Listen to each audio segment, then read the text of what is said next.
15-16 जून की रात क्या हुआ था गलवान घाटी में? चीन के धोखे और गद्दारी की इनसाइड स्टोरी। पूर्व आर्मी चीफ और केंद्रीय मंत्री जनरल वीके सिंह की जुबानी। अपने 20 जवानों के जिस पराक्रम, शौर्य और वीरता को हर हिंदुस्तानी ने अपने रगों में ढाल लिया है, उनकी कहानी पूर्व थल सेनाध्यक्ष और केंद्रीय मंत्री जनरल वीके सिंह सुना रहे हैं। उस रात की कई कहानियां आई गई, लेकिन पहली बार मोदी सरकार के किसी मंत्री ने खुलकर इसकी इनसाइड स्टोरी बताई है। जनरल वीके सिंह का खुलासा हमारे जाबाजों के पराक्रम की नई मिसाल। 15 तारीख को जब शाम के समय हमारे लोग देखने गए, कमांडिंग ऑफिसर देखने गए, क्योंकि जिम्मेवारी का इलाका उनका था कि चीन के लोग वापस गए कि नहीं, तो उन्होंने देखा कि चीन के पूरे लोग वापस नहीं गए। वो PP-14 के नजदीक ही दिखाई दे रहे। और एक जो उनका तंबू उन्होंने हमसे इजाजत लेकर लगाया था ताकि वो देख सकें कि हमारे लोग पीछे गए कि नहीं, वो अभी तक हटा नहीं था। कहा सुनी हुई, तंबू हटाने का हुक्म दिया हमारे कमांडिंग ऑफिसर ने, और जब वो तंबू हटाने लगे चीनी सैनिक, उस तंबू में आग लग गई। उन्होंने क्या रख रखा था किसी को नहीं। सवाल है कि आग कैसे लगी और क्यों लगी? चीनी टेंट में ऐसा क्या था जिससे अचानक ज्वाला भड़कने लगी? क्या चीनी सैनिकों ने जानबूझकर आग लगाई थी? अब तक ये बात सामने आई थी कि भारतीय जवानों ने चीनी तंबू उखाड़ डाले, इसीलिए झड़प शुरू हुई। लेकिन गलवान के चप्पे चप्पे से वाकिफ पूर्व आर्मी चीफ चीन की फितरत से भी वाकिफ हैं। उनके अनुसार जैसे ही तंबू में आग लगी, वैसे ही दोनों खेमों में हड़कंप मच गया। अब आगे क्या हुआ, ये भी जनरल वीके सिंह से ही सुनिए। तो आप इस चीज के बारे में सोच विचार करिए। आपका तंबू है, आपसे 100-200 गज, वहां कहा सुनी हो रही है, थोड़ी देर में तंबू उखड़ रहा है और उसमें आग लग जाती है। पहला ख्याल जो सबके मन में आएगा, उन्होंने आग लगाई है, ऐसा ही है ना? तो उसके अंदर वहां पर झड़प हुई, और इस झड़प के अंदर हमारे लोग चीनियों के ऊपर हावी हुए। चीन ने अपने और लोग बुलाए, हमारे लोगों ने भी अपने और लोग बुलाए।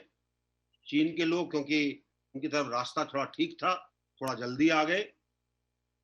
उसके बाद जब हमारे लोग आए तो तकरीबन रात के समय अंधेरे में दोनों सेनाओं के सैनिकों के बीच में जो उनके पास था, हथियार इस्तेमाल करने की इजाजत नहीं है क्योंकि एग्रीमेंट किया हुआ है। 90 के दशक से एक संधि के तहत यह तय था कि भारत और चीन के सैनिक जब मिलेंगे तो हथियार लेकर नहीं। एक दिलेर और वीर सैनिक अपनी शर्तों का पालन करता है, लेकिन कायर और मक्कार उसको तोड़ देते हैं। 15-16 जून की रात भी वही हुआ। हमारे जांबाज गए तो वीरता की पूंजी लेकर, चीन के धोखेबाज सैनिक आए तो मक्कारी के पत्थर और कटीले हथियार लेकर। फिर भी हमारे जांबाज उन पर भारी पड़े। दोनों तरफ से भीषण संघर्ष हुआ। लड़ते लड़ते दोनों तरफ से कई सैनिक नीचे नदी में गिर गए। जमा देने वाले तापमान में बर्फीले पानी में गिरना घातक साबित हुआ, लेकिन हमारे जांबाजों ने चीनी सैनिकों को ऐसा सबक सिखाया कि उनके आने वाली पीढ़ियां याद रखेंगी। उसके बाद जब और लोग आ गए तो उस झगड़े के अंदर कुछ लोग चीन के भी पानी में गिरे, हमारे लोग भी पानी में गिरे। लेकिन चीन की जैसी खासियत रही है, वो आपको कभी नहीं बताएगा कि उनके कितने लोग हताहत हुए, कितने लोग मरे, कितने लोग नहीं मरे। लेकिन जिस तरीके से लोग बाग पानी में गिरे थे या पत्थर से गिरे थे या हमारे लोगों ने जिनकी गर्दनें तोड़ी थी, उसका अगर आंकलन किया जाए तो जो एक शुरू के अंदर एक जो संख्या आई थी 40 से ज्यादा की, वो संख्या सही है।